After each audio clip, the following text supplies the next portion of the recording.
Hajime, Ippon, debout comme au sol, et c'est gagné.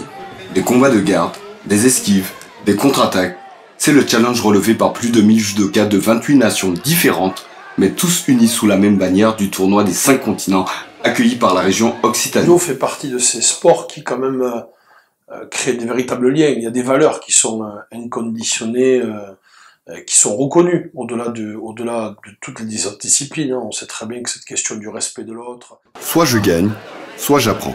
Une citation qui prend tout son sens au contact des 6 surfaces de 576 tatamis arbitrés par 56 arbitres régionaux.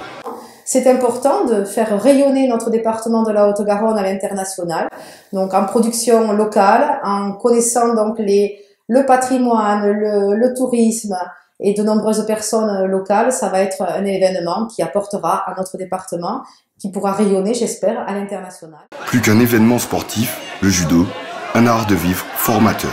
Un événement international, rondement mené sur 3 jours, organisé par un club amateur, les Ours, dont la précédente édition s'est tenue à Fronton. Une compétition de cette nature que la commune de Fronton a eu la joie d'accueillir il y a quelques années. C'est bien sûr des retombées sportives, ou plus exactement un événement sportif. Mais ce sont pour les enfants des souvenirs incroyables. Des personnages de Star Wars, des drapeaux, rythmés par le groupe de danse Créadance, un concert nocturne de l'orchestre Miami, tous les éléments pour ravir le millier de spectateurs de l'événement présent sur le territoire de la commune de Saint-Sauveur. Une prestation de ce niveau-là, ça n'a pas de prix, ça se mesure pas, quoi. C'est un réel plaisir de le recevoir, et c'est aussi une image de marque importante pour une commune comme la nôtre.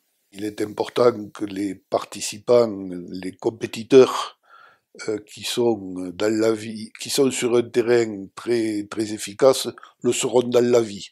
On retrouve les qualités du sportif, on les retrouve professionnellement un jour, parce que en général, ce sont des gens qui s'investissent et qui essaient de faire les choses au mieux. À la fois parrain et entraîneur pendant cette manifestation, l'ancien médaillé européen en 93 et 2e au championnat du monde cette même année, Darcel Yanzi transmet sa sagesse et son savoir-faire.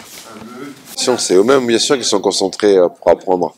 Après, le niveau, il y en a des gens plusieurs niveaux, donc les gens vont aller doucement selon leur rythme. Mais en tout cas, c'était leur montrer les bases, mais si ils sont venus, c'est qu'ils voulaient apprendre, donc ils sont concentrés. Une manifestation qui a tenu toutes ses promesses. Gageons que le prochain tournoi, prévu en 2025, sera de même facture.